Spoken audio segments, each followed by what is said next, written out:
વરસાદની મોસમમાં ભજીયા તો બનતા જ હોય છે, પણ શું તમે ક્યારે આવા લીલી મકાઈના ઢોકળા ટ્રાય કર્યા છે? ગરમા ગરમ ઢોકળા ખાવાની ખૂબ જ મજા આવે છે. આ ઢોકળા એકદમ સુપર સોફ્ટ અને ટેસ્ટી બને છે અને પાછા ઇન્સ્ટન્ટ બની જાય છે. રેસીપી સાવ સહેલી છે, તો ચાલો ફટાફટ શરૂ કરીએ. તો આ ઇન્સ્ટન્ટ ઢોકળા બનાવવા માટે મેં 2 અમેરિકન મકાઈ લઈ લીધી છે. તો સૌથી પહેલાં તો આપણે એની છાલ કાઢી લઈશું.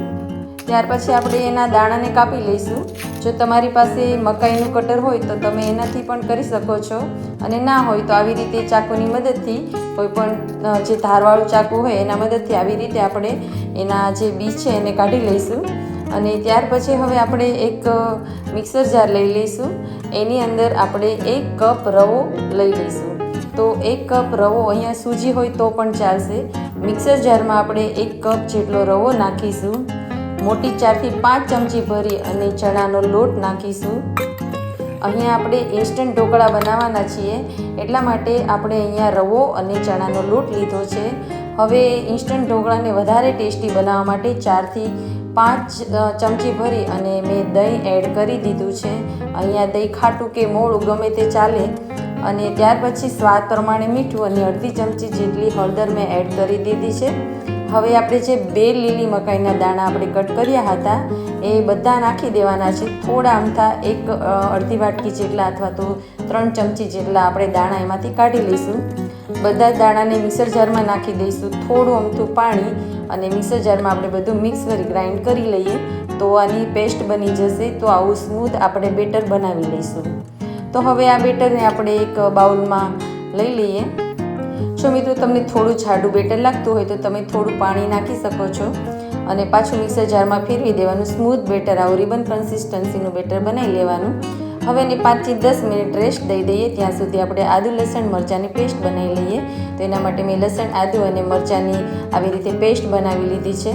હવે 5-10 મિનિટ થઈ ગઈ છે, તો એ પેસ્ટ આપણે એ બેટરમાં નાખી દઈશું. 2 થી 3 ચમચી જેટલા મકાઈના દાણા અલગ રાખ્યા હતા, એમાંથી 2 ચમચી જેટલા દાણા આપણે આમાં નાખીશું. ટેસ્ટમાં બહુ સારું લાગશે.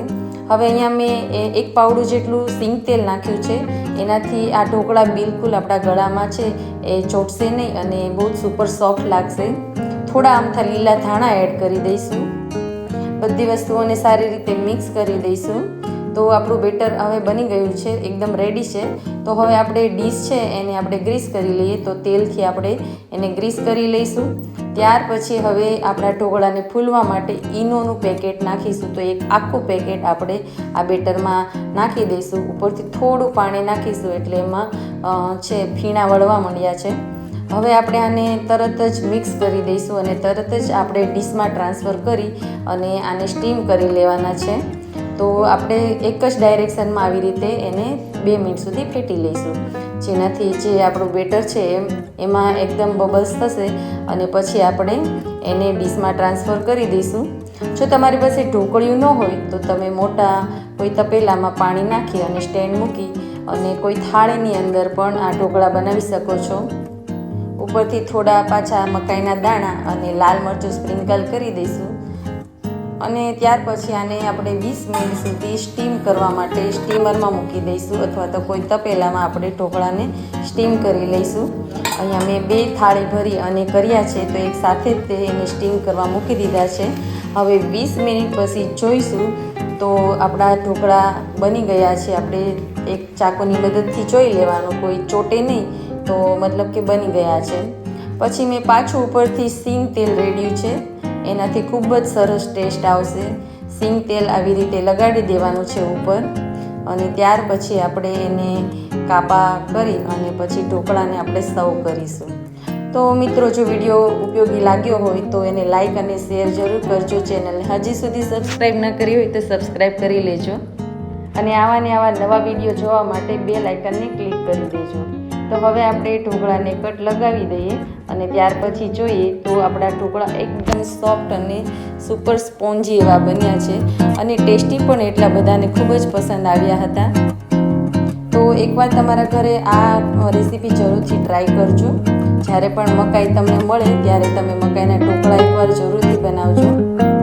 પછી આ ઢોકળાને તમે ચા કે ચટણી ગમે એની સાથે સર્વ કરી શકો છો.